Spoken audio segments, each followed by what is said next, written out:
দিচ্ছি। এই কি অসম্ভব দাবি? তুমি তো উপস্থিত নষ্ট করে রাস্তা তো থাকা। আরে ছি ছি ছি, এই বাবু মারা মারা সত্যাতে আবার এই রাতে দিলি, এসব জানোয়ারদের কাছে ছুটি দিয়ে মারার তো রাবিশ কথা কই। কি হয়েছে ভাই?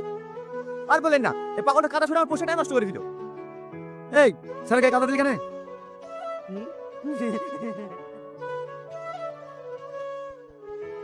তুই আমার গায়ে কাদা দিলি না?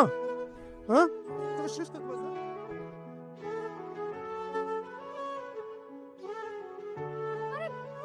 বল, আর কাদা দিবি? বল, কাদা দিব? হ্যাঁ? আমার ছেলেকে মারো, আমার ছেলে মরে যাবে, আমার ছেলেকে মেরো না, আমার ছেলেকে মারো না। কাকা, আমার সাথে আজকে কথা আছে। কি কথা বাপ? আজ সকালে আপনার ছেলের সঙ্গে যে ব্যাপারটা করেছি, এটা করে আমাদের ঠিক হয়নি। তার জন্য আমরা দুঃখিত। আপনি আমাদেরকে ক্ষমা করে দিন। এতে ক্ষমা চাওয়ার কি আছে? আমার ছেলের সঙ্গে সবাই এইরকমই ব্যবহার করে। জানো বাপ, আমার ছেলে কিন্তু আগে এরকম ছিল না। আমি ওটাই জানতে এসেছি কাকা।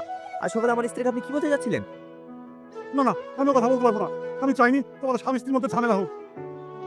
কোনো অশান্তি হবে না কাকা, আপনি বলুন। তাহলে শোনো, বিয়ের আগে তোমার স্ত্রী এই ঘর দিয়ে প্রতিদিন পার হতো।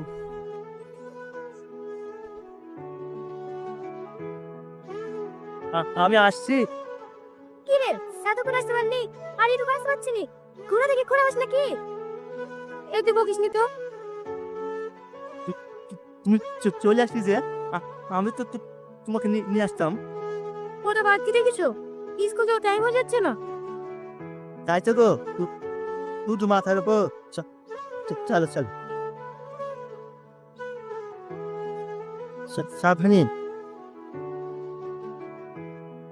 বসো বসো। আপা, নৌকো ছেড়ে দাও।